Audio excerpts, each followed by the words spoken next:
Good morning, everybody. Good to be with you. Rob, thank you. And Jamie, thanks for being a part of this.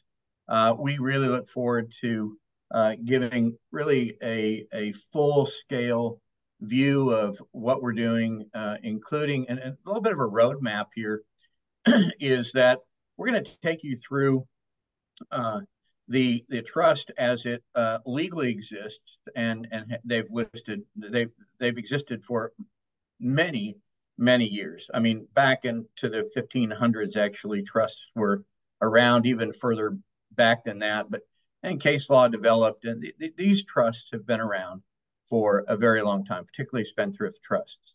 So we'll walk you through the legality of putting a trust together, operating it correctly, and then also show you a little bit about how the tax treatment is.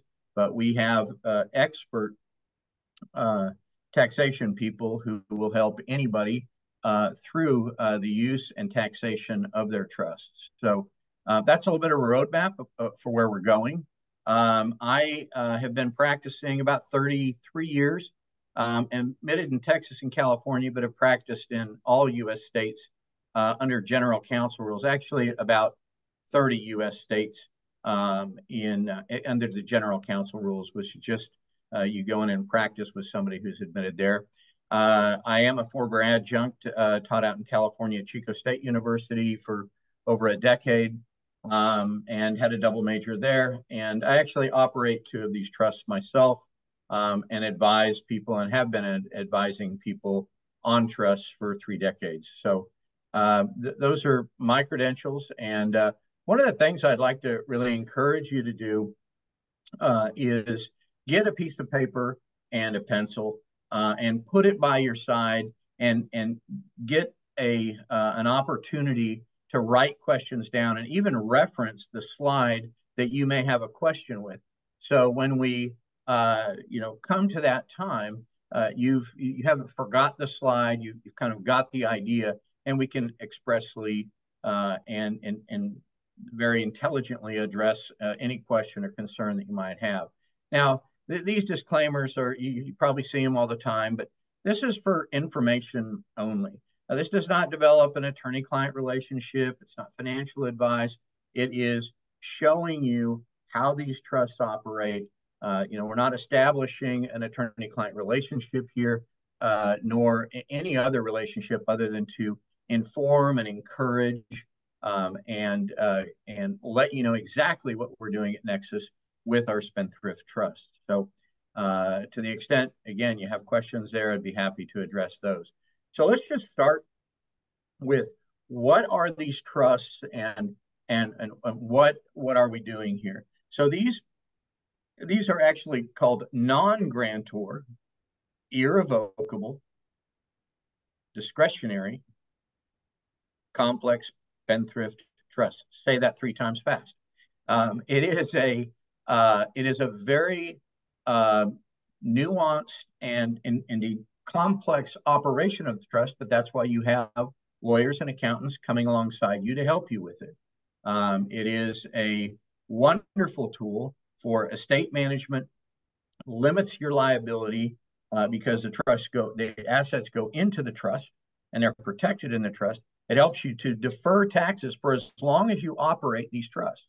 And of course, it helps manage your life and move forward in a great way where you can actually not only gain wealth by using these, but building wealth and holding wealth and passing wealth off from generation to generation. You can actually name your beneficiaries, that your beneficiaries, normally that's your children, your family members, and then they can continue to run these trusts again from generation to generation. Now, our specialized trust is actually a copyrighted trust, and it's specifically designed so that you who have assets that you want to protect from liability, again, now or in the future, and also to, we live in a litigious world, a world full of litigation. You go out and you get in a car accident, you go and, and you don't do it intentionally. It happens. And we want to protect our assets from those kind of daily risks that we take up. When we get up in the morning and walk out the door, we're taking risks. And the assets that we've gathered, we want to preserve, right? We want to make sure that those assets are protected as best we can. So it is a trust that has many facets to it, like a diamond, right? It is a trust that is formed legally. It is a trust that defers taxes. I'm not saying you won't pay taxes. It will defer considerable taxes, and that they protect your assets. And of course, they keep you from probate, and your entire estate is private. If you're in probate, you have to file an inventory and an appraisement. And once you file that on the public record, it's out there for everybody to see. So there's a privacy value to having these trusts as well. So maybe we ask at the basic level, what are trusts? Trusts are actually a legal entity that are highly different. So when I say entity, maybe you think LLC, corporation, C Corp, S Corp, whatever. They are a legal entity, and they can hold assets, manage property, manage assets. And it is a tremendous way where we get to draft our own trust, and we get to draft the terms of those trusts. And this particular trust has been copyrighted so that it is compliant. We'll talk about that with the Internal Revenue Code, with a publication called Scott's on Trust, but now it's Scott and Asher on Trust in its 5th and 6th editions. It is actually that treatise, Scott and Asher, is the go-to, along with the restatement of trusts and that sort of thing. But they're drafted very specifically, and they are used. We have a business trust. It's used just like a corporation or a legal entity, and it is a legal entity, but it doesn't have the entrapments, and we'll talk about the entrapments of filing with the Secretary of State and or having some rules and regulations that go along with operating those entities. You're free from that because this is a trust. It's a contract between you and the trust, and the Secretary of States, wherever you are not involved with that. Now, just a little bit of a history lesson. That's my background. Undergraduate work was a double major in history, and it's important to know trusts have been around since antiquity, literally, and they're legal in all countries of the world. Okay, laws were written to make sure that these trusts could be used and to try and put assets in the trust corpus. The trust corpus is just that corpus means body, right? And it means you think of a box. You build the trust of a box, and you're going to put your assets in this armor-plated box that can't be pierced. Now, they can be pierced if you don't operate them correctly and if you engage in some sort of fraud, but we're not going to do that, right?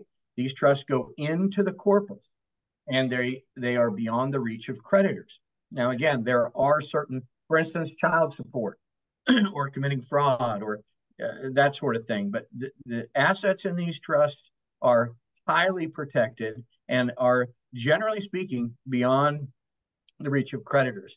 And also, these trusts preserve for future generations, and they defer taxes, and we can, again, manage the assets.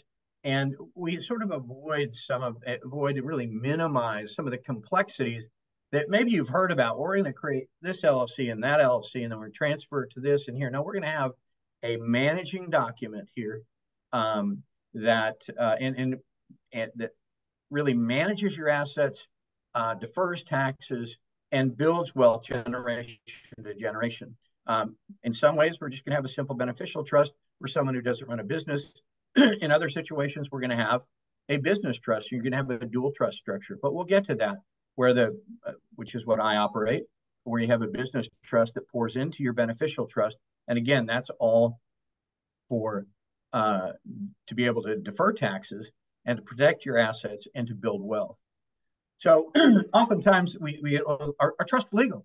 Well, yes, and we'll go through the authorities. I've got legal authorities in here, but there's actually a uniform trust code. There's a restatement of trusts. There's a whole body of law. And again, the Professor Austin Scott the author of Scott on Trust, is actually now, again, a publication that's called Scott and Asher. But these are all written in that kind of a triple compliance, and also complying with the Internal Revenue Code. In fact, directly in the trust itself, we reference the Internal Revenue Code and various portions of the statutory law. So we are it's a very important thing for us to have a quality legal structure. These have been around. I have accountants that have been doing these for nearly 3 decades without any issues at all. I have accountants that have had to go through an audit and submit both the entire trust document and the tax returns. And our only experience is what they call a no change letter, which basically is everything's fine, what you're doing is great. And that's what we want. We want to operate these, and we want to operate them correctly and legally, and from a tax point of view, accurately. That's what we want to do. So again, these trusts are copyrighted and they're updated over periods of time to make sure that if there's a change that we get them updated. Now, this is really an estate plan. When you're looking at a trust, you're looking at a estate plan, but it has the financial planning as well. So it's both an estate planning and an asset protection trust. And this is the best time to get these trusts in place before something happens where you're scrambling. Because if there's some liability that comes up and you're sitting, with a judgment or some kind of charging order from a court, and you don't have one of these in place, your assets are at risk, period. And so we encourage you to get these in place, because they are the ultimate tool for asset protection, tax advantage, privacy, staying out of probate. That's what these are about. Now, again, who should have these trusts? Well, really, they're built for professionals. They're built for retired folks, just to maintain privacy, protect their assets in their, in the years you're retired, and maybe you're playing with a hobby, but you're going to protect your assets. What about investors? Absolutely for investors, so that you can begin to not only gain all that wealth and build that wealth, but preserve it and protect it from liabilities. Actually, the trust can be utilized for internationals.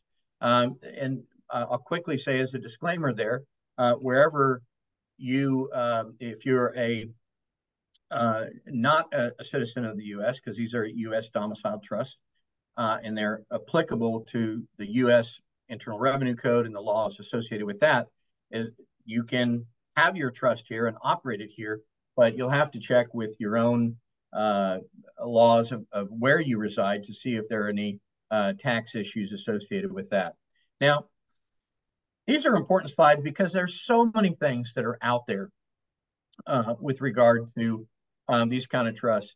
This is, I want you to understand that, if you use this non-grantor irrevocable discretionary complex spendthrift trust, you're going to lose all your influence or ability to control the trust. Absolutely, completely, thoroughly false.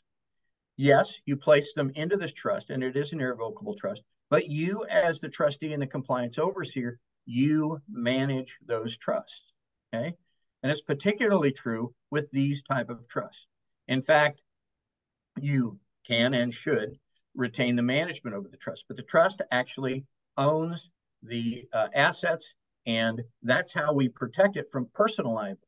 When the trust owns the assets and you're out driving or you're out somewhere and create liability, you don't, and you get sued, and maybe there's a judgment.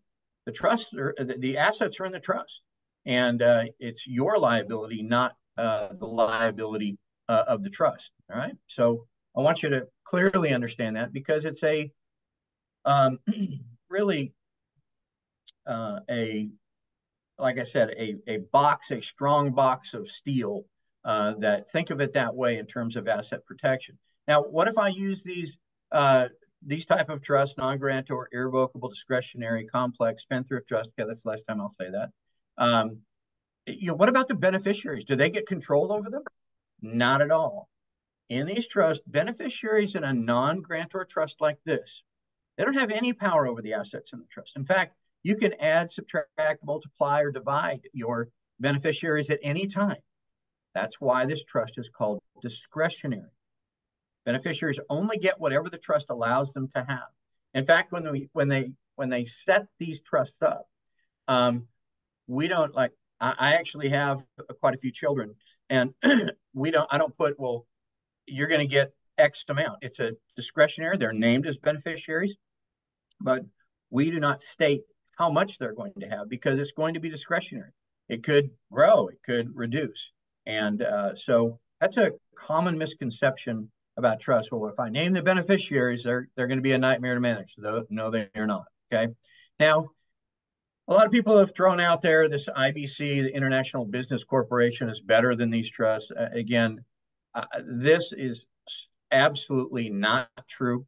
An IBC traditionally is an offshore resident that can do business around the world, but they can't collect the money directly, from the locals. But recently, the IRS has really moved in on it through the Patriot Act, and I wouldn't want any part of an IBC. And I'll just leave that to your own research. The asset protection with our trust is in a different universe than an IBC, because as you'll see, down the road, it really is very rock solid and universally better than an IBC. Or a lot of people are saying, well, I'm just going to put it all into an LLC. Well, the corporate veil of an LLC can be pierced, and it can be pierced if you don't operate them as the Secretary of State of your state tells you to operate them. And in large part, these trusts are the income that goes into the trust are not considered income because they are poured in through the provisions of IRC Section 643. And again, that's not all of your income, but a majority of your income is considered deferred into the corpus of the trust. And I'll show you how that works. So what about the ability for the assets to be protected and not subject to capital gains? So we just talked about income. What about capital gains? Well, what the Internal Revenue Code Section 643 and connected authorities say is that when the proceeds, if you're operating the trust and you have an asset in the trust and you sell that asset, and the proceeds of that asset are placed into the trust, those capital gains are considered essentially a non-recognized gain. It goes into the trust. It's not considered income. So it's a thing of beauty for real estate professionals and others who may experience a substantial gain. And also, there's no capital gains tax because it's deferred income. It's deferred into the body of the trust. And you say, well, wait a minute, how do I get my assets out of that trust or spend on the trust? We're going to get there. But when you put the proceeds, your income, your capital gains into the body of the trust that are going to be in there with the assets, those monies now go to pay for the assets that you put in your trust. For instance, your home, your car, your RV, your other assets. And those now become expenses of the trust because the trust owns them. And we're going to be paying mortgage payments, car payments, electrical, plumbers, contractors for your assets, your home, your second homes, your investment homes. Those are going to become expenses now. Whereas before, for you, they were assets that you held, and the income that you put into your account was income, and you would pay some of those, you would get a tax deduction for. But in this case, they transmit into a expense of the trust, and therefore, if you will, an above the line deduction. Again, we'll get there. But I just want you to see what you can put in the trust: real estate income, sales, purchases, stock appreciation, stock options, patents, copyrights, particularly for you all, your IP and your IT, your XRP, all of that is we can transfer that. We have legal documentation to be able to transfer all of those assets into the trust so that you can defer the taxes you're allowed to defer under the Internal Revenue Code, and to protect those assets from any kind of liability. Now, in a multiple trust structure where you're operating a business, you're going to have a business trust, and think of it as a funnel. I think of it as a funnel. The business trust, through the business trust, pours the business income. And then you can have multiple, if you see here, you can have multiple legacy or beneficial trusts, we call them. And you pour the income down through the business trust and into the beneficial trust. And it's a pro rata distribution if that's how you have it set up. It could be multiple business partners. And it's the transfer of the, they call it endowment or transfer of the income into the individual trust is deferred. It says non-taxable. I want you to get in the habit of saying it's deferred taxation. If you were to cancel the trust and not distribute to the trust, that would become a taxable event. But we distribute them down through the business trust into the beneficial trust, and that's deferred as long as it stays in the corpus of the trust and you use it to pay the expenses of the trust. But anytime you have a distribution to a beneficiary or a personal distribution to yourself, that becomes a taxable issue. But let me just say right now that if you can't save 80% and sometimes as high as 95% plus of your current tax exposure, you're doing something wrong. You're not operating it correctly. That's why myself and our entire team at Nexus is there to help you obtain the trust, set the trust up, activate the trust, and operate it correctly, get you connected with our accounting team, and they will handle your tax returns in a way that you will see an incredible tax savings through deferring your taxes through this structure. Again, you can see what are we putting in these legacy trusts? I just talked about them. Primary residence, automobiles, airplane, investment portfolios. Some of y'all are, I'm a muscle car guy, automobile collections. I've got a friend who operates one of these, and he's got Lamborghinis and Ferraris and all kinds of exotics that are in them just for asset protection. Some people have some art collections, okay? Those are fantastic. Some people have other types of investment portfolios that really allow us to protect those assets. So this is sort of an obvious, but when's the best time to do this? Well, right now, before you need it. So many times we will have folks show up and they're really interested in getting this set up, and they go, well, because I have this judgment lien, or because I have this situation where I have an existing liability they got to pay, and the assets are not yet in the trust. The trust hasn't been formed. The assets haven't been transferred to the trust. We've got to set them up now. Now is the time to do that. More and more, you see, if you don't wake up in the news to see somebody is suing somebody, or somebody made a bad mistake and there's a lot of liability, maybe you're not watching the news. I don't know. But those kind of liabilities are important to pay attention to. You've built all this wealth. You've worked hard. We want to protect that wealth. So now is the time to do that. And honestly, that's not a sales pitch for me. That's an issue for you to say, how do I preserve the things that I've worked hard for? How do I preserve the things I'm going to work hard for in my business? The things that maybe you're about to receive a considerable inheritance, and you don't want to have that at risk. Another reason to put these spendthrift trust organizations together. Okay, so are we? Now we're just going to move into the how these trusts work, and I'm not going to cause you to glaze over with a bunch of complex legal discussion, but I think it's important. One of the things we're going to talk about, that this is a contract. It's a contract between you and the trust. And these trusts are able to accomplish sales and transfers. We utilize a demand note in order for you to get income out.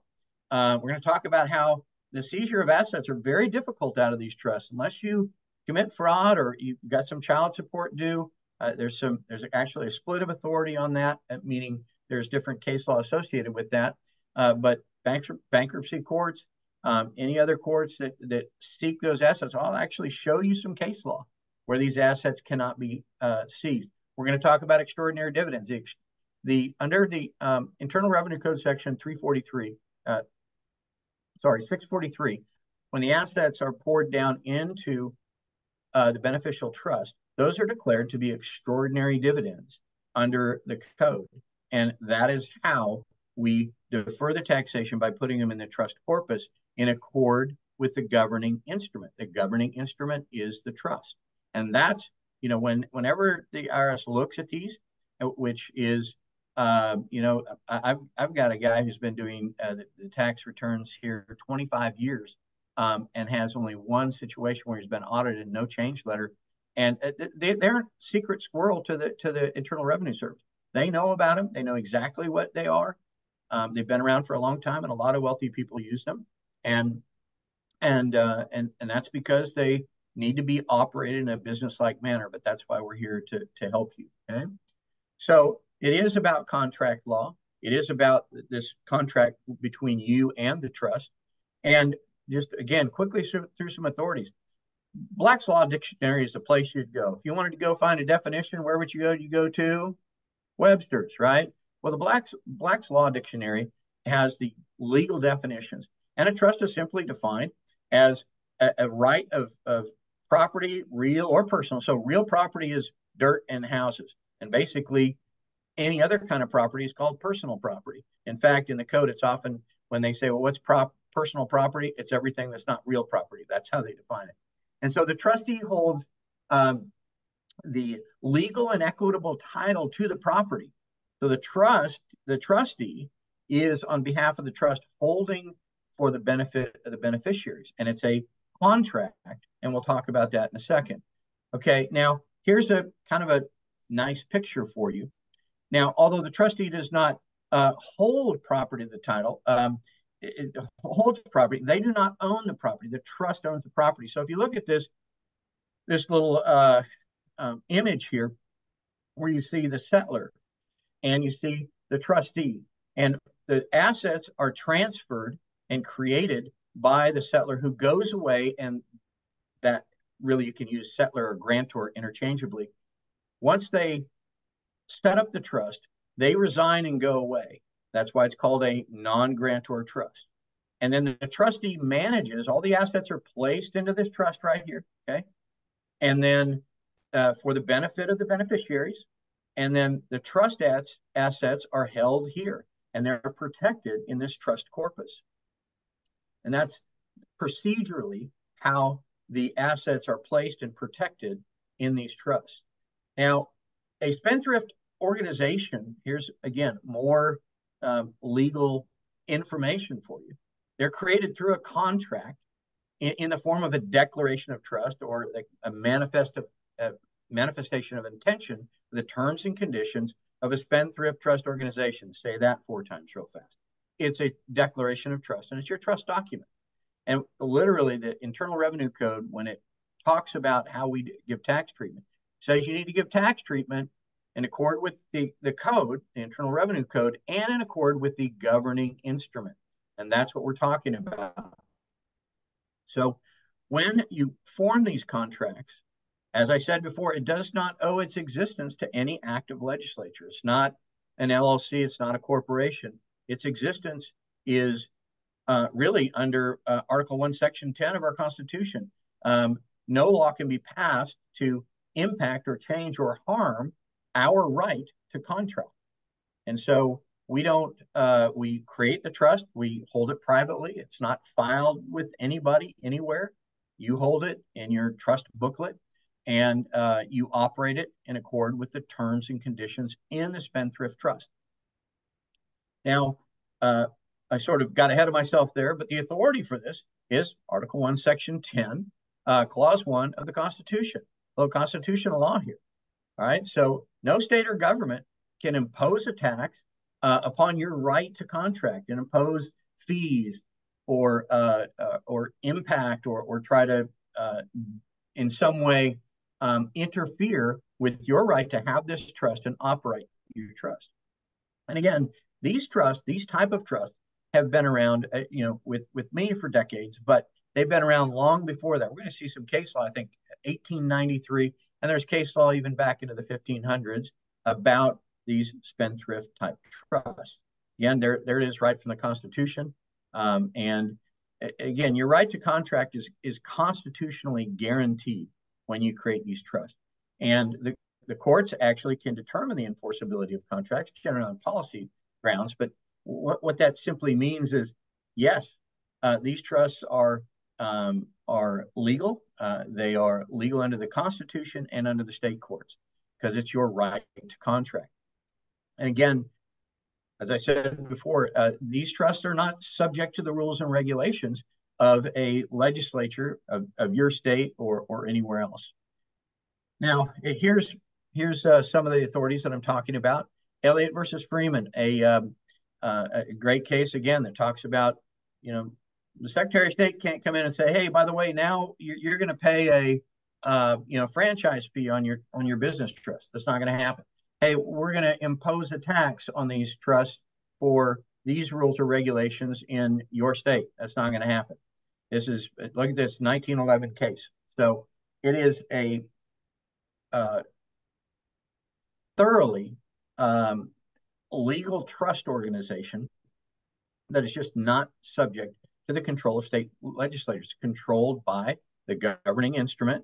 And that's why we copyright them, to make sure that they are copyrighted in accord with the triple compliance of IRC, Internal Revenue Code, Scott's and Asher on trust, and the restatement of trust, and other statutory, as well as this is called case law. So again, if I'm causing you to glaze over, I just want to make sure that people understand that there is plenty of legal authority here. I'm just glazing over the top of it, but they are well recognized under our various American legal system, both in statutory law, so that's like a statute, case law. Those are all discussed in treatises like Scott and Asher, and of course under the Internal Revenue Code, which is literally, the code is baked into, you see it in the trust when you acquire one. So, and the Supreme Court says that a trust relationship comes under the realm of equity based upon common law, not subject to legislative restrictions. The common law of contract, that's what it means. That's why you can't have the Secretary of State or anybody else getting into your stuff with these trusts. Now, that's a quick legal primer. I could probably spend most of the time in this presentation going through step by step, but that's not what this is about. This is really to get you familiar and encourage you to move in this direction with these trusts, because they are just a wonderful tool. Again, I operate them, a business trust and a beneficial trust, and I advise and counsel people and have for decades. So let's move into the sale and transfer of assets. So there is you have this contract, your trust contract with you, and you have the obligations within that. They're enforceable by law. And there's basic elements to a contract. Again, this is part of the legal discussion. You have a contract where the parties, you and the trust, and you have consent. We agree to create this. We have consideration. Consideration is just the exchange of things of value. So we're going to create the trust, and we're going to put things of value into the trust. And that is the exchange of consideration. Legal capacity just means you have to be 18 years of old and be of good mental capacity to put these together. And you can't have an illegal purpose. So, I'm going to create this trust to hide the assets from my spouse in a divorce proceeding. You can't do that. You can create the trust and put things in the trust, and each of you have a separate trust and have those not accessible, but you can't do it with the express purpose of some illegal or untoward, or fraudulent purpose, clearly. So we're going to see that the parties really are the trust, okay, the non-grantor who helps create the trust first and then resigns and goes away, then the trustees, the compliance overseers who have all the power over the trust. They appoint the trustees along with the non-grantor, and trust administrators, protectors, many different terms are used, trust guardian, and that is the nature of the contract. Now, what about when we have assets in the trust. We have these contracts of sale and promissory notes, and we're creating this legally binding obligation when we take our assets and we place them into the trust. And the trust will make a determination of value of what that value is going to be when we transfer it into trust. And what's that value? Well, it's going to be what a willing seller will sell for and what a willing buyer will pay for. So sometimes that's fair market value, sometimes it's not. It kind of depends on your particular situation. I'm going to leave that to the accountants. Now, a lot of people say, well, what happens if I place my assets in the trust? Do I have to wait a period of time? No, there's no what we call seasoning. The assets could be transferred into the trust one day, 1 minute, and sold the very next.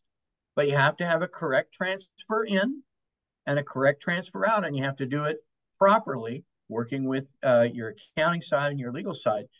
Just an example, I go out and buy my Corvette, and I love my Corvette, but my next door neighbor sees it, and I see it. It's at the end of the year. I see the new year come out, and I really want this new year.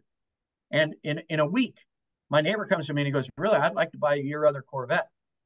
He buys a Corvette. I buy a new Corvette. We do it properly with accounting, proper legal documentation, not an issue.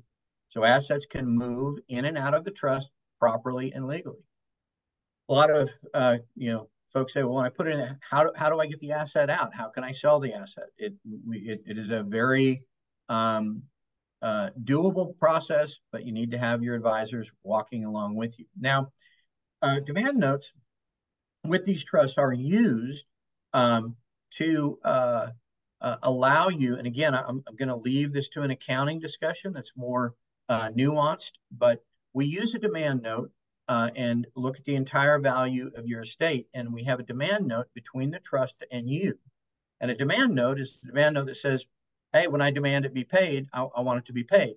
So we probably won't demand the note to be paid, but the demand note is used as a trust expense. We may demand the note to be paid, but it is the way in which we're able to get money out of the trust utilizing a demand note. You can write that down for a deeper question with accounting at another time. But again, payments are made only at the demand of the note holder. And there is a little bit of interest that you want to put on, but it is a trust expense tool that we use with the demand note. Now, what about when the assets are transferred or sold to the trust and the basis in that asset is added to the demand note? Again, these are taxation issues, but I want you to understand that each time assets are transferred, there's an increase in basis. So those of you who are sort of tax-minded, you understand what that is, and you get that increase. But the demand note is actually also not subject to seizures or claims by any court. So that it's an asset of the trust. The demand note is not subject, we're going to go get that note and we're going to get the value of that note. As long as you're operating the trust properly with proper intent and good advice and counsel on how you're doing that, even the demand note is not subject to seizure. Now, let's talk about seizure of trust assets. Kind of a scary picture there, but listen, here's the authority. This is under the Hussey-Arnold case. A property held, any property, real or personal, in a properly structured contract in the form of a spendthrift trust or trust, again, with the exception of fraud, other sensible exceptions like child support, cannot be seized. And the trustees and beneficiaries are not liable for the debts of the trust. So you can't pierce it, and you can't sue the trustees, you can't sue the beneficiaries. That's the part of the spendthrift trust. A beneficiary can't go out and say, hey, I've got this amount in that trust. I'm going to pledge my interest, my beneficial interest in this trust for, so I can buy that Lamborghini. No, the trust is discretionary. You get that beneficiary can't even describe what they're going to get, and they can't even guarantee that they're going to be a beneficiary for the entire time of the trust. So these assets cannot be seized when they're properly placed into that trust, and we will help you with putting that in. It's not rocket science. I've done it a long time. It may feel like rocket science for the first little bit that we're operating it, but that's why we're here. All right, so here's another case, Burns versus Miller, in 1997. This is where a creditor tries to get the proceeds of a trust. And they say you can't do it. Here's the conclusion. Distributions from the spendthrift trust are protected from turnover orders, even though the property is in the possession of a beneficiary. Even a beneficiary who has had those assets turned over. This is actually it was a California situation, but it was actually, no, this wasn't a California case. This was Civil Practice and Remedies Code in Texas. So the assets were protected. Again, I'm going to run through these. Here's NBank. This is a really good case from 2014. Look at the conclusion. A court cannot order the trustee of a spendthrift trust to make distributions for the benefit of spousal support. So obviously the trust is in place and the assets are in there, and whatever spouse had those assets has them, they're protected. And this is it's a Texas case, but even in that case, if that spouse seeks to get assets out of the trust for spousal support, it's not even reachable for that purpose. Amazing, huh? So in a spendthrift trust organization, and I want to say generally immune, okay, but really the trust organization, even with tax liens or levies, seizures, lawsuits, divorce claim, bankruptcy, are, again, they're subject to certain limitations, such as in fraud and child support and that sort of thing. But again, the spendthrift trust organizations is not liable for the debts of the trustees or beneficiaries, and the assets held by the trust can't be seized to satisfy the debts. The debts. That's the Hussey case as well. So these are the cases that are show in very, we think, well, wait a minute, spousal support? No. How about bankruptcy? No. And there's some split of authority in some cases. And that you can see that in the Texas Commerce Bank case, the 1995 case. It said the court held that the IRS levy was moot. IRS levy. Moot means not valid, where the taxpayer beneficiary was only entitled to receive discretionary payments. Again, so if the payments aren't required under a different kind of trust, but these are discretionary payments, you can't get into the trust corpus. Like I said, it's an iron box. All right, so let's talk a little bit about the code, the Internal Revenue Service code, and what we call extraordinary dividends. So here's a direct code out of this is Internal Revenue Code section 643, I believe A4 under extraordinary dividends. So what we're talking about here is when in that funnel of the business trust, or when we transfer them just into the beneficial trust if you're not operating a business. Extraordinary dividends and taxable stock dividends shall exclude those items of gross income or DNI, distributable net income, from your gross income. Because when the trustee transfers in good faith and it's not for the benefit of the beneficiaries, just going into the trust corpus, it says under the terms of the governing instrument, it is excluded as gross income or distributable net income. Now, those of you who do accounting, you'll get that. You understand what that is, DNI. But when the code allows us to declare the income coming in as a non-recognizable income, and the non-recognizable income is declared to be extraordinary dividends and is not included in your gross income. Again, that's a quick primer with that. Now let's move to capital gains. We talked about capital gains. Now with capital gains, we are going to be in a situation where we have a property that we're going to sell, and when we sell that property, we're concerned about the gains, correct? Well, under this provision of 643A3, 4, 7, and B, subsection 3 says, capital gains and losses or exchanges of capital assets shall be what? Excluded from income to the extent those gains are allocable, placed into the corpus of the trust, in accord with the governing instrument. In our trust instrument, we quote directly this provision that assets placed into the trust are going to be excluded from income under this particular section. Legal authority is baked into the Nexus Trust. Here's the other provision. This is about gross income. Items of gross income that are declared to be extraordinary dividends. Again, that's all done through the preparation of your taxes. Those things, items of income, which we can declare to be extraordinary dividends, which the fiduciary, that's when you get these trusts, you're the trustee, acting in good faith. There's no fraudulent intent. We determine to be allocable or placed. We place it in to the body of the trust, into the trust corpus, under what? Under the terms of the governing instrument. That's your trust. And applicable local law, what shall not be considered income. That is right out of the code. That's our legal authority for how we defer taxation. To the extent you take that money out for, some other reason to distribute it to a beneficiary, that does become taxable.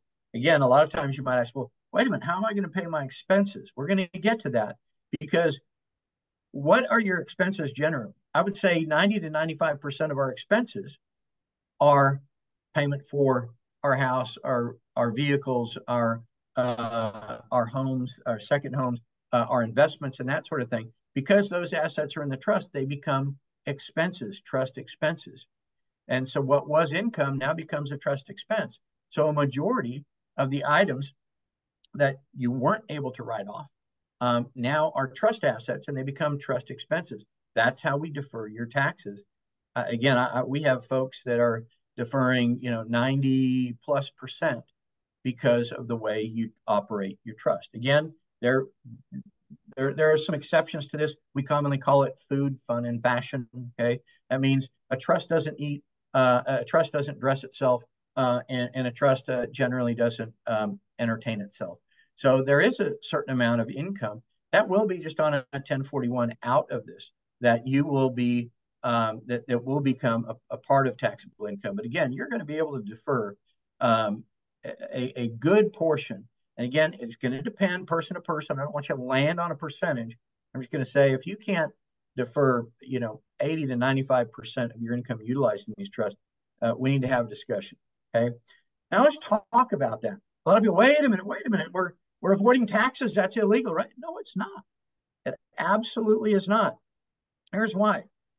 Look at that. Here's, again, I want you to see the legal authority. In Weeks, it's a great case. Also, and that flows from the Edwards versus the commissioner. That's the IRS commissioner. And also in the Phillips case, the courts literally ruled that a spendthrift trust organization is not illegal, even if it's formed for the purpose of reducing or deferring taxes. There are, you've heard the word loopholes. Those aren't drafted by anybody, but in the Internal Revenue Code. And there's incentivizing in the code so that you can avoid taxes. But tax avoidance or tax deferral is not tax evasion. They don't equivocate. In fact, look here. Here's the Edison case. This case ruled that a person may adopt any lawful means to lessen the burden of income taxes. It's not somehow illegal to lessen your burden. We do that all the time when we properly tax plan. Well, look, here's the actual IRS handbook for special agents under section 412. And what it says, quote, avoidance of tax is not a criminal offense. It's not tax evasion. They fully expect that people will try to take advantage of every opportunity to defer or reduce their tax exposure. Now, and this sort of flows from the last slide, but any attempt to reduce, avoid, minimize, or alleviate taxes by legitimate means is permissible. We're not talking about some illegitimate process we're going through. We actually have the code, the Internal Revenue Code, baked right into the pages of the trust, and we draft it with that triple compliance that I talked about. And we're doing it with a legitimate legal means under the authorities that we've just talked about and more. So here's another case, the Narragansett case. Say that one 3 times fast. But it is not evasion of legal responsibility to take what advantage that may accrue from the choice of a particular form of organization permitted by law. What's that organization? It's a spendthrift organization, a spendthrift trust. One of the trusts that we have. These are federal cases, state cases, constitutional law that nail down the legitimacy, the legal legitimacy of these trusts, and also how they are treated from a tax point of view. That's what the Nexus Trust is about. Whoops, a little fast there. So this sort of is a picture that may help in terms of, we're going to talk about trust structure now. So when we create the trust, this grantor creates the trust, and then the grantor resigns and or is terminated, and they are the non-grantor. That's how we get a non-grantor trust. Now, your head may be spinning. You're trying to think, oh, I don't even get that. Well, listen, when you sign a will, and maybe some of you are familiar with a will, and what do you have to get for a will to be valid? Witnesses, correct? And those witnesses, they have to be unrelated by blood or marriage, and they can't receive anything at all. They sign as a witness and they go away. They can never be a part of the will at all. That's a good analogy to what a non-grantor is. And that's why we have non-grantor trust set up. It's a legal way to do it. You can look into the laws of non-grantor trust. It's exactly what happens. The grantor comes in, helps create the trust, appoints the trustees, provides some funding, and then they resign. Now we have a non-grantor trust. And the non-grantor trust, again, prior to resignation, appoints everybody, and they appoint the trustees and the successors down here. And then the beneficiaries are added or deleted as desired by the trustee. That's the spendthrift trust structure. Non-grantor trust creates it. The trustees and compliance overseers, trust administrators are appointed. They operate the trust, and the beneficiaries are named. Again, they're discretionary. That is the way, the structure of how we create this asset protective, tax deferring, private trust. It's not subject to probate nor subject to any of the rules or regulations from the state legislature as it relates to corporations or LLCs, that sort of thing. Now, the spendthrift trust, again, I want to drive this home because there's a lot of detractors that like to, well, where's the legal authority for this? These are drafted with this triple compliance: Scott-Nasheron Trust, Restatement of Trust, and the IRS Code. It wasn't just one, it was the body of work, the body of legal work. That's why these are copyrighted, because you can't get in and play with them, or they're a copyrighted document for that very purpose. And by the way, when you're literally buying a license to use it, we give you a one-time license to utilize that trust. They're not a trust that you can copy and pass on to a friend. That will create legal liability for you. So these are triple compliance trusts. Now, again, why? Because we want to keep that ability of these trusts to hold assets and keep them away from any turnover orders from a court, such as you get sued and they say, hey, listen, to satisfy that judgment, you need to give up these assets to go for that. Maybe some of you are old enough to remember the O.J. Simpson case. Lost the criminal case, but he was lost in the civil case, and they came and got everything, including his Heisman trophies. So those are the kind of things that you're protecting yourself from. Now, again, we've talked about this. There's sort of pillars of these trusts. They are complex, discretionary, non-grantor, irrevocable trusts. And the importance of them is that the trusts are complex. In order to best serve the trust, the beneficiaries, the trust must be complex in nature, meaning how we have tax treatment through those legal authorities that I talked about, and how we actually place assets in, take assets out, how they're taxed, and that sort of thing. The trusts are discretionary. Again, the trust has absolute discretion in terms of distribution to the assets in the trust corpus. Okay, again, the trust itself, the box, the contract document is the trust, and what you put into the trust is the trust corpus.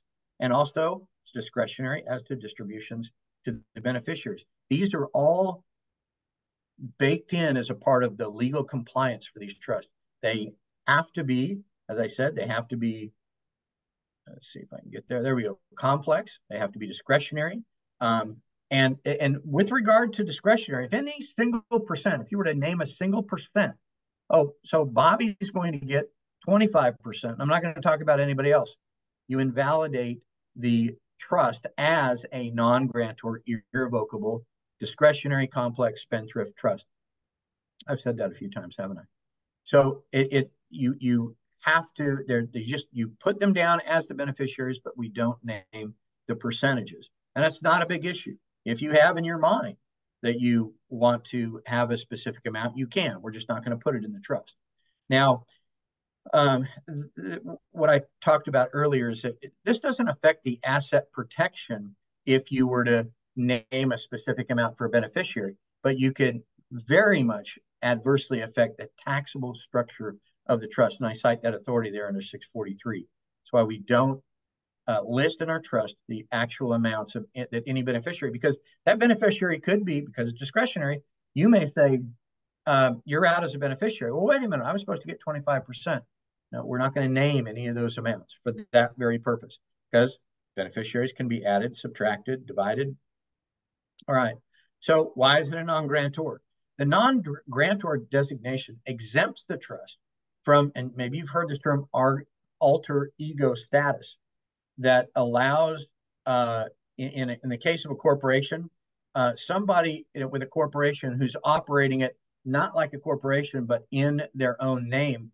That's how you, what they call, pierce the corporate veil, and you get into the assets of a corporation. And so non-grantors, they go away, and you cannot pierce the corpus of the trust because it's a non-grantor trust and it has all the other provisions. So it is a huge part of creating this trust as a non-grantor trust. And again, if the creator of the trust doesn't resign or doesn't go away and retains any kind of management, it becomes what you may have heard of, a revocable living trust that has none of the tax advantages or asset protection. It's in a different universe than the Nexus Spendthrift Trust. So that's why the non-grantor resigns, goes away, and never has any management over the trust assets at all. Now, the Spendthrift Trusts are irrevocable. In order to have that asset protection, you place it in the trust irrevocably. You still can manage it as a trustee, so don't be worried there. And when the assets are irrevocably transferred, they can't revert or go back. They go in that trust. You can sell them, you can transfer them, but they're irrevocable, and that's how we keep the assets away from the litigious people out there who find out you have a bunch of wealth and want to sue you for something. Again, I don't want you to be frightened of the irrevocable term. That is a great estate planning tool, but you as the trustee, compliance overseer, trust administrator, you will be the person who is managing those assets for the benefit of the trustees. Now, the Spendthrift Trust has a spendthrift provision. Go figure. Why do they have that? Because the trust cannot be penetrated. The assets, trust can't be penetrated to get to the assets. Again, except in the case of fraud or other cases like child support, they can't issue a turnover order. So that is the importance of the spendthrift provision. This, spendthrift, you maybe heard the term, oh, that person is just a spendthrift. They just go out and spend all kinds of money. So you'd have these beneficiaries of a trust, and they go out and they're spending like mad. I don't want to offend anybody, but trust babies or whatever, and people will entrap them and things, and then those people try to go over the trust after the trust assets. You can't do that with these trusts.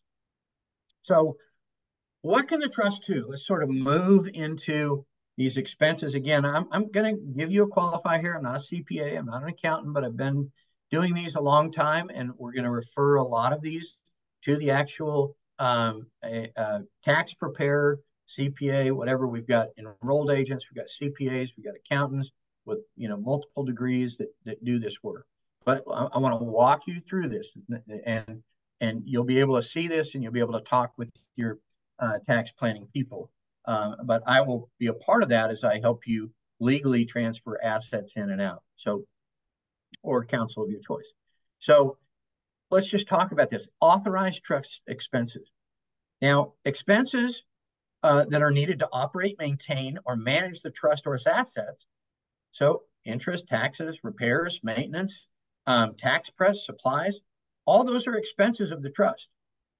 What about the expenses for education? Maybe you got a kid going to private school, and that tuition is something you can't write off. That becomes a trust expense. If that person is a beneficiary, you're paying for the education, training, medical care, or the well-being of a beneficiary is a medical expense. How about some of the, educational expense? What about those medical expenses that are not covered by your plan? Those medical expenses, if for the benefit of the beneficiary, are trust expenses. Over-the-counter medications, vitamins, chiropractic treatment sometimes is not. So I actually have a family member with some special needs, and that family member is a beneficiary. And there's a lot of things that in a normal tax structure would not be something you could write off. That when that person is a trust beneficiary, those special needs are taken care of through that process. So wonderful tool, especially if you have, maybe it's just a friend, maybe it's a disabled vet, maybe it's somebody you've grown close to, you want to name as a beneficiary. Again, your beneficiaries don't have to be blood related.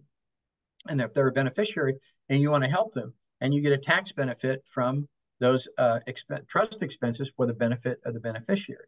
And again, I'm going to leave the specific trust expenses, but this is a really good overview of what generally is considered a trust expense. Again, these are things that normally wouldn't be something that you can use as a trust as an expense. And so now a majority of what used to be income to you becomes a trust expense. And that's how we're deferring the taxes, along with how we transfer the assets into the trust. Now, with tax deferment, I talk about tax deferment. This is a delay. As long as you operate the trust, you're deferring these taxes. If you were to cancel the trust, you're going to be subject to taxation. So these trusts are operated by most everybody I know from generation to generation, and we're just deferring those tax payments. A lot of, well, it's tax-free. Don't say that, because it's not a tax-free. It's just, as long as you operate these trusts, you're deferring these tax payments that otherwise would be taxable income, but when they're in the trust corpus and they're being expended for trust assets on a year-to-year basis as you file your taxes with your tax preparer. And by the way, when I say tax preparer, you're not going to use a garden variety tax preparer here.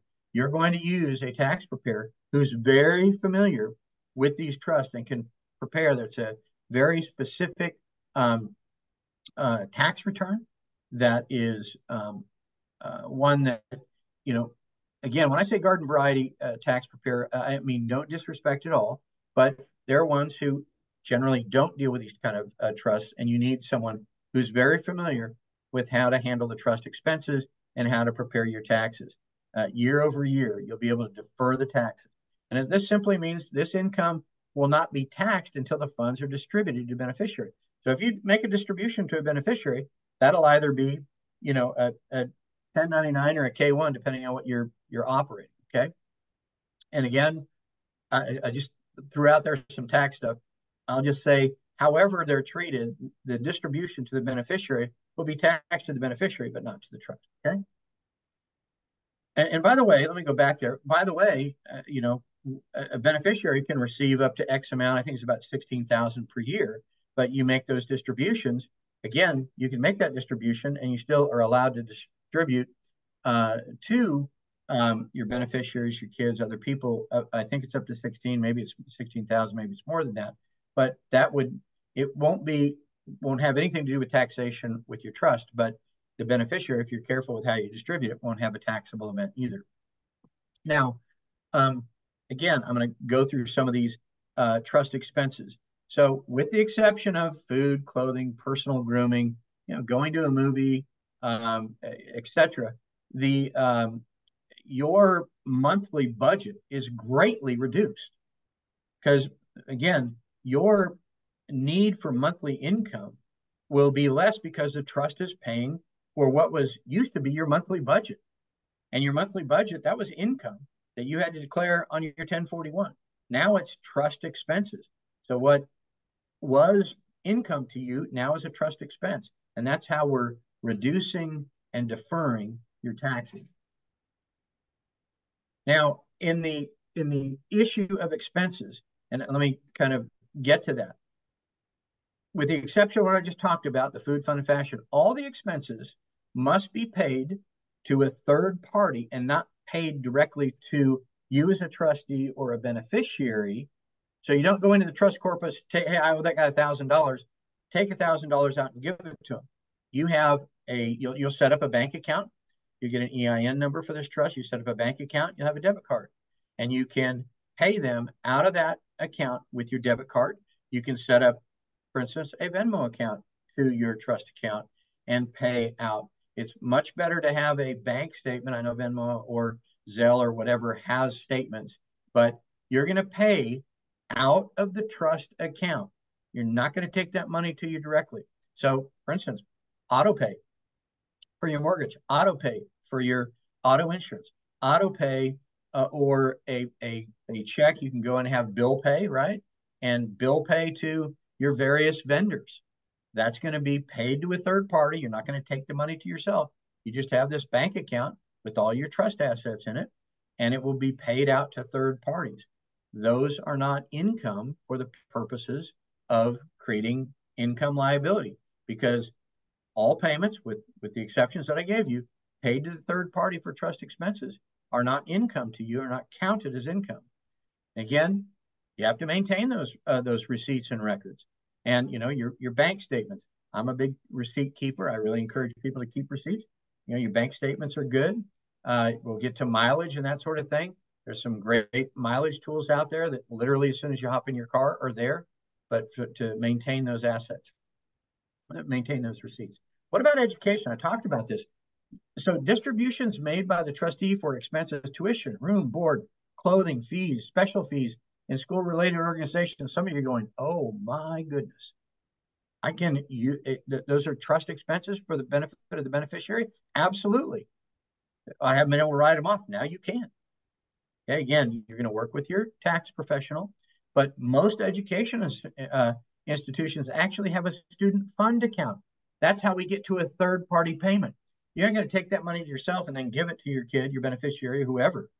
You're going to make that third-party payment to the student fund account, and that student can get those funds when they need it. Remember, it's a third-party payment to the student fund account and not directly to a beneficiary. Therefore, the beneficiary doesn't have a taxable issue.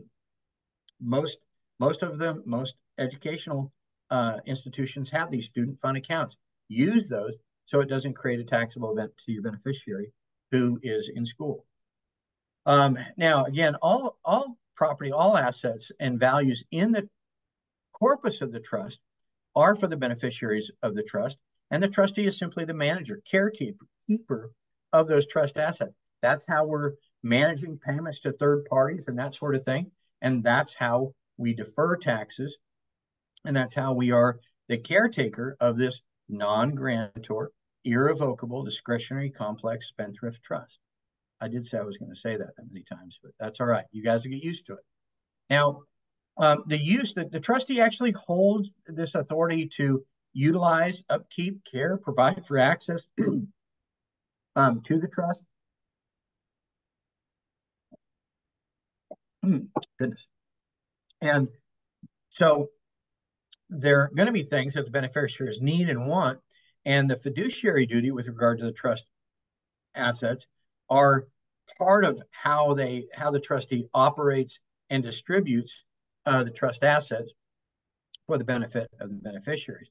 Now, let's talk about your house. So in the case of your residence or home, you place your home into the trust. The trustee is a caretaker of the trust business, the trust.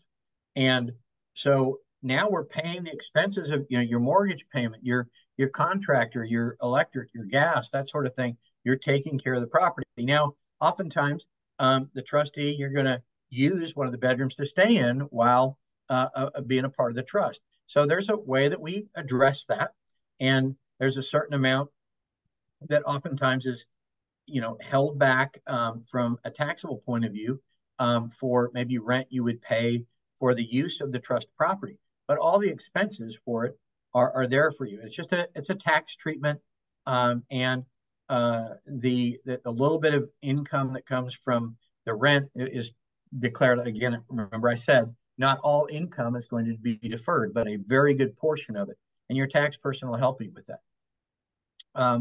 What about other types of trust assets? Again, this is about the rental income that you may have for personal use of the trust asset, your home, or of the second home, or of the third home, or of the business property. And again, these are tax issues that you'll work with them.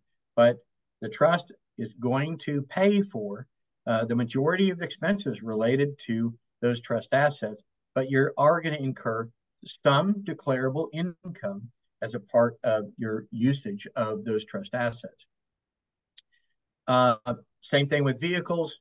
The trust only has to declare the actual mileage for personal use. Most of my mileage is for business use, but you just declare a certain amount of that for personal use, and that's going to go on a personal income tax return. You'll have the trust return, and you'll have your own 1041. Again, the trust deferral and the trust expenses is going to substantially reduce. Think of, you can plug in 80 to 90% of your current tax exposure is going to go away if you accurately and properly operate it. Again, just another little slide that talks about your auto mileage log. I have one that's computer generated on my phone that I pay for, and I download each one and have them and can submit them at any time. There are some requirements with that, taking pictures of your odometer, that sort of thing. But what about, and I talked about this a little bit, what about underage or incapacitated beneficiaries? Listen, all expenses of a minor child, underage child, or incapacitated beneficiary are authorized expenses. Now, sometimes I get my hand slapped by tax preparers, so I apologize, but they're going to talk about certain expenses that they don't want to put into a tax return. But for the most part, you're going to have the ability to use as a trust expense those payments to minors, underage, or incapacitated, and incapacitated or even special needs beneficiaries. Again, a great tool that generally isn't available under a normal taxation scenario without these trusts. So, what is the real power of these trusts? They're right there. You can already see they're very powerful in terms of what the trust can do to help you virtually defer most of your current tax liability. Only the expenses that are personal expenses or expenses that become personal to you, such as rent or a certain portion of your personal mileage on your car. And with the exception of the personal expenses, there are very few items that won't qualify as trust expenses. Listen, we don't want to cheat on this. The stuff that's our personal income and is going to be properly attributed, we're going to pay that.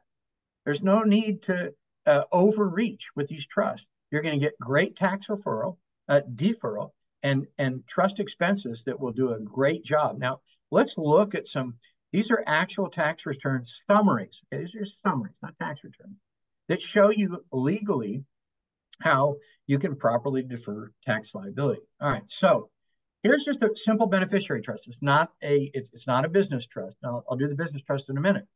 So here's your income. You got interest income. You got dividends, capital gains. These are all taxable. Royalties that you get. Your total income here is $79,500. Now, you do get some expenses. Again, this is just your general expenses, medical, education. Look, do you actually get those kind of expenses in a non-trust setting? Probably not. House and vehicle, $15,000. Other trust expenses, $10,000. So now you have a total trust expense of $41,000. So what's your adjusted trust income? Okay, 79.5 minus 41, you got 36.5. So if normally, if you were taxed at just a 15% tax rate, maybe 18 now with that, I'm not sure. That's almost $5,500, $5,475. However, with these trusts, we declare the distribution of that income into the trust corpus as extraordinary dividends. When we talked about this under IRC, the Internal Revenue Code Section 643, those provisions are talked about, and we declare 36,500 of the income not covered by the expenses as extraordinary dividends. What's our taxable income? That's a goose egg, right? How much are you going to save? 5,000 bucks. So even if your income is $80,000, you're going to pay for one of these trusts in a couple of years. And that is, again, look down at the bottom there, illustration purpose only. Everybody's individual will vary, but this is a very good, at least picture of how the tax treatment goes. Now, what if you're operating a business or a farm or something where you have active income from this business? Well, I'm going to show you a summary sample of how that goes. So you'll have a business trust, again, the funnel, and then down here, remember that slide up above, we had 3 different beneficial trusts. Sometimes it's just one beneficial trust, but sometimes you can have multiple business trusts. You could have 20 beneficial trusts where the income is distributed actively through the business trust into your beneficial trust. Now, the business income, get this now, the business income is reduced by the expenses of the business or farm, resulted in the adjusted trust income, just like it was in the above slide. This adjusted trust income is then passed through to the beneficial trust as what? As extraordinary dividend. Okay, here we go. So now we have this business trust, and they have income of $1.2 million. All right, so we get our normal expenses for this business trust, cost of goods sold, repairs, other operating expenses. So that's $192,000. So all of a sudden, we've got these, and then we have these trust expenses that are $525,000, $410,000. All right, so if this was just in an S corp, so you've got at this point you've got $674,590 of exposure, and if you just have an S corp pass through, you're going to be subject to over $200,000 in taxes. That's just how that would be. All right. Now, what happens? Next slide. Now, what we do with this income is, with this trust, is we take all the expenses from the prior slide. Now we get to add the lease expense, the equipment, the vehicles, all that we talked about. These are all expenses. Now we're going to add the trust expenses. All right, the trust expenses here. And now we have total expenses of what? $1,077,410. So now the business trust income is actually $122,590. Now that's required for distribution, but what are we going to do with that? So we've taken all of our expenses that we can take in our business trust, and we're going to pour that down into the beneficial trust. Actually, in this case, it's a husband and wife. So two beneficial trusts, and there's a little bit of income for both. So in these trusts, we've got some trust income, some interest, some capital gains. All of this is in the business trust. Okay. Now total trust income was $642,590. Now that's to $111,360. So again, I'm moving through this fast because you're going to go over this with your accounting person. But what I want you to see here is crucial. Okay. When we make this distribution, we have all the trust expenses here. Okay. We get it all the way down to $51,557. So we have an adjusted trust income here of over $500,000, $556,411. Okay. And then we have the $59,723. So what are we going to do? Extraordinary dividends. When we distribute it to the beneficial trust, we're going to distribute not all of it, because some of it's just going to be personal income to us, like we talked about, but we're going to declare $450,693 as extraordinary dividends out of this $556,411. That's how we get to the taxable amount of this $59,723. Now, on the personal returns, look here. So if you had no trust, this is your no trust column. This is the tax you're paying, 277,482. If you have the business trust with the beneficial trust and you distribute it down through, what you were going to pay, which is almost $300,000, but $750,000, 277,000, a little over $750,000, you're now paying 15,306. That is the beauty of this trust, both as you get the trust expenses and you get the benefit of declaring as extraordinary dividends income that's placed into the beneficial trust. And so now you've gone from 300,275 down to 15,000 in tax exposure. You can do the percentages there, but that's a pretty good percentage. So I'm going to talk quickly about insurance policies, but I hope that I'm just going to back up so you can just drink that in. That tax exposure of over $750,000 is now $15,000. We're complying with the law. We're complying with the provisions of the Internal Revenue Code. We're distributing in accord with the governing instrument.